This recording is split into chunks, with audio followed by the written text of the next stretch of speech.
Now to discuss the Iran war further is Dr. Mustafa Janer from the Middle East Institute at Saudi University. Mustafa, welcome to the program. Thank you for having me, Omar, and hi to Dr. Mehmet. Hello, Mustafa. Dr. Mustafa, I want to start with Pakistan's role as a mediator. We've seen Asim Munir in Tehran meeting Abbas Araghchi, while Shehbaz Sharif was in talks with Mohammed bin Salman. When you look at all this engagement, how do you assess Pakistan's leverage and its limitations as a mediator in this crisis?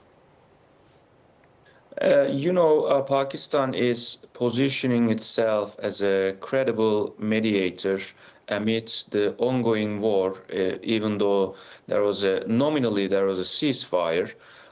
We know that the conflict is continuing at the lowest rate, and the situation is really tense and ready to escalate further. So I think Pakistan is using its unique position, like Türkiye. It's able to talk Iran and the United States at the same time. So by leveraging this unique relationship with both countries, Pakistan is trying to mediate between these two, because Pakistan is also sharing a long border with Iran, and also it's directly being affected by the war. And unlike in the ways that other countries have been affected, because Pakistan shares a long border and it is directly being affected. So I think recent diplomatic missions, Asim Munir in Tehran, and also Prime Minister Shehbaz Sharif in Saudi Arabia, and it's expected him to visit Qatar and Türkiye after Saudi Arabia. I think this demonstrates highly intense efforts, a shuttle diplomacy on the Pakistani side to mediate and present some, political solutions to sides, some, suggestions to make them come together, sit down diplomatically, and talk through different options.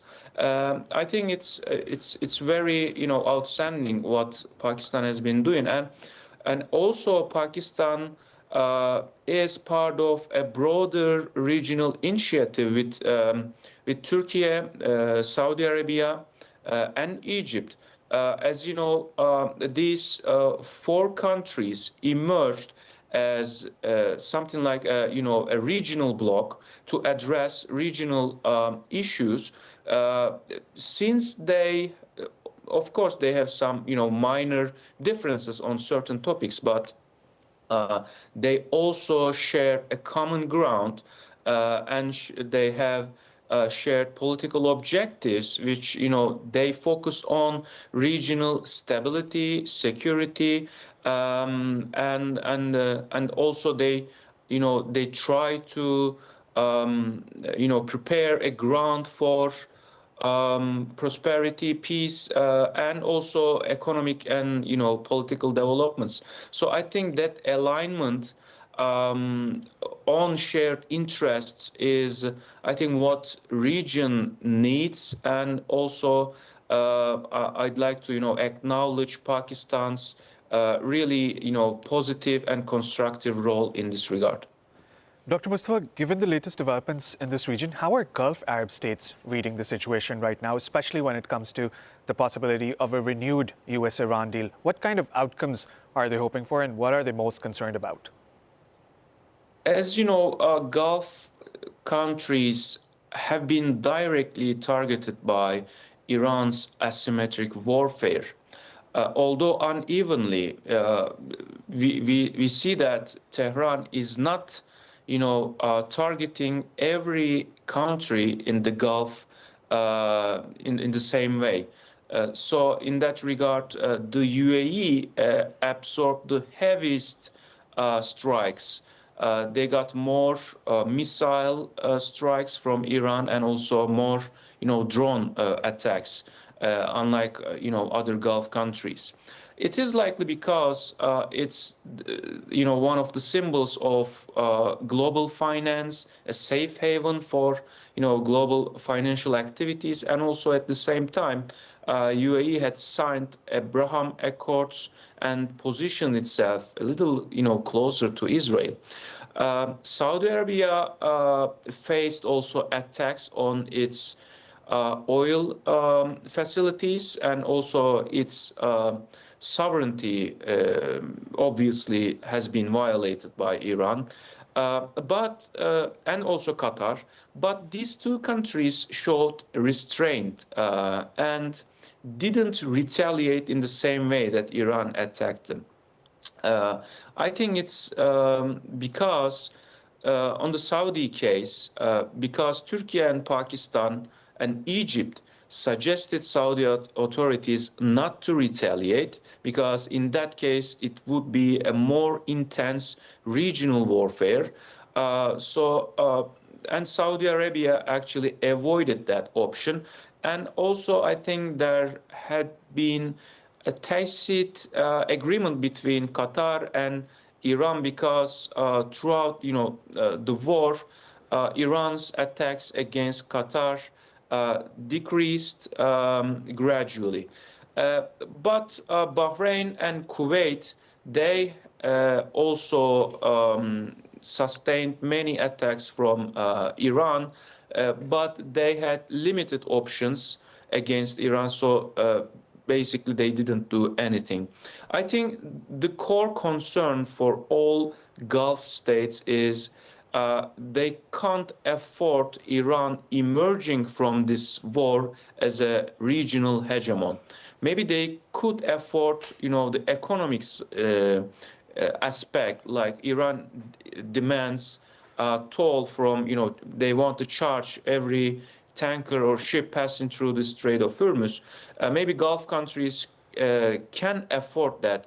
But in that case, if Iran formalizes its de facto controlling position over the strait, it means that politically and security-wise, Iran will have the upper hand against Gulf countries. So I think this is unacceptable for Gulf countries.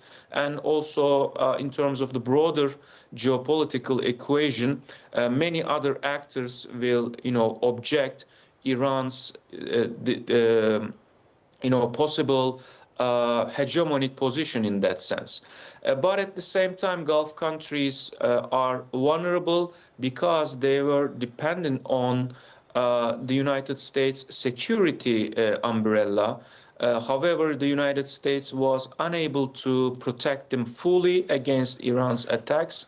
And at the same time, they can't sell their oil through the Strait of Hormuz, because the strait, was shut down by Iran. And after that, U.S. also announced that they are also applying a full blockade. So this instability actually affected Gulf nations very badly, and that was the agreement, and that was the the logic behind petrodollar system. The Gulf countries would be able to sell their energy sources, whether oil or natural gas, and in return with these revenues they would purchase arms from the United States, basically the security guarantees from the United States. But in both ways, it didn't work. So that makes Gulf countries to search for alternatives.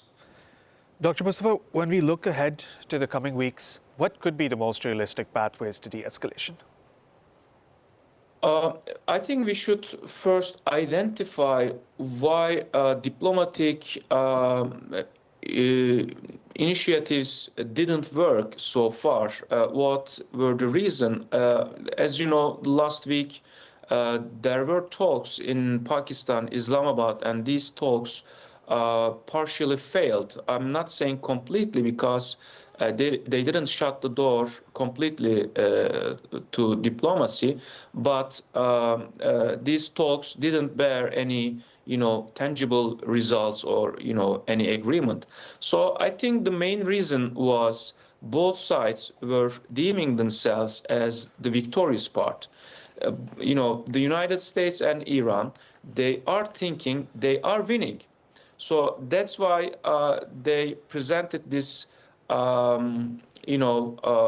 behavior that, they wanted to impose their terms and conditions on the other side, and they said, take it or leave it. So this is not a good way of, or a productive way of doing, negotiations or diplomacy.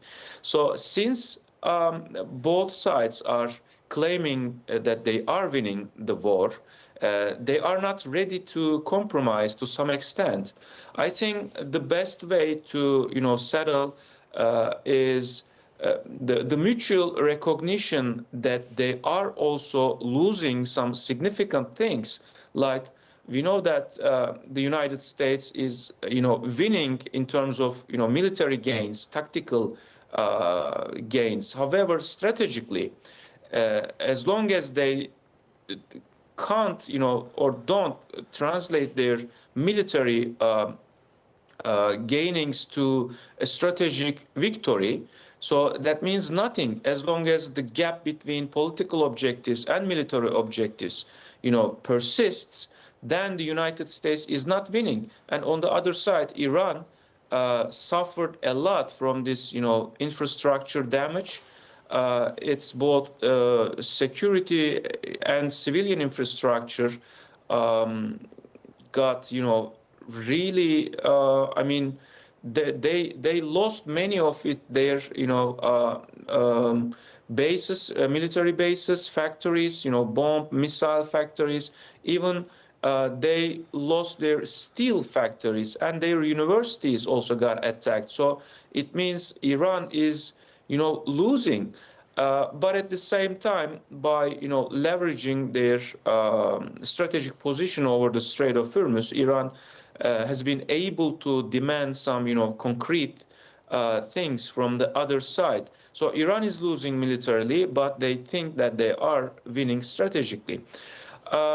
So they have to come to terms. They have to realize that, both sides, they are losing some significant stuff.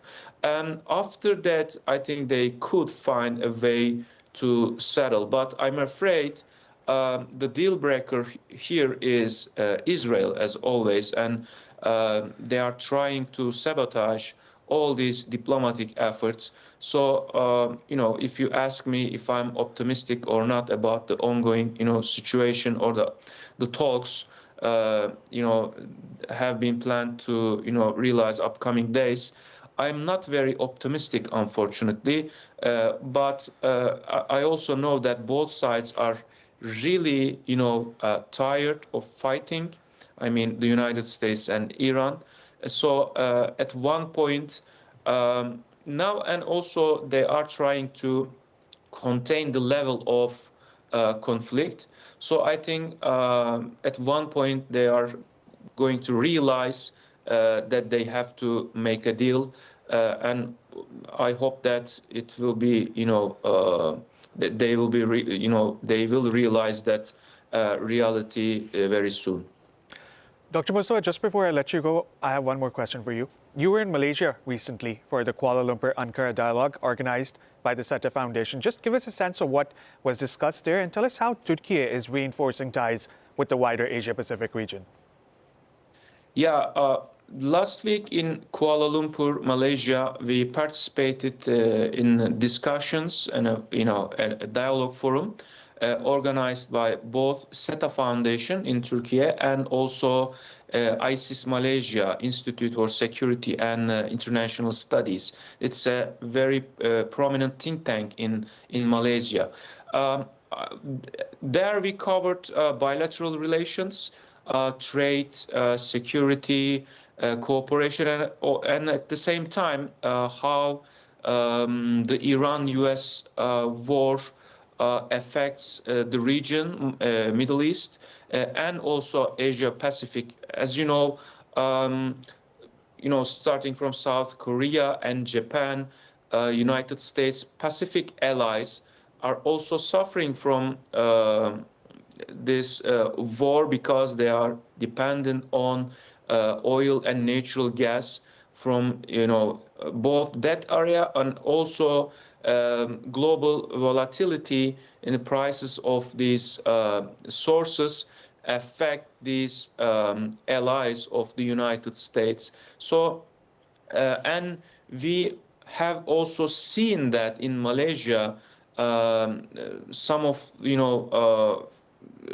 offices and factories actually they got this remote working model as a response to the war deteriorating conditions in terms of economy and sources, oil and natural gas. Even though Malaysia has their own oil and gas sources, it is also being affected by the war indirectly, and it is being felt day by day more. So the conversations were substantive, examining geopolitical impacts, and also we organized a panel dealing with how the Western media actually portrays the situation in the Middle East, and also especially how they cover Turkey and Malaysia bilateral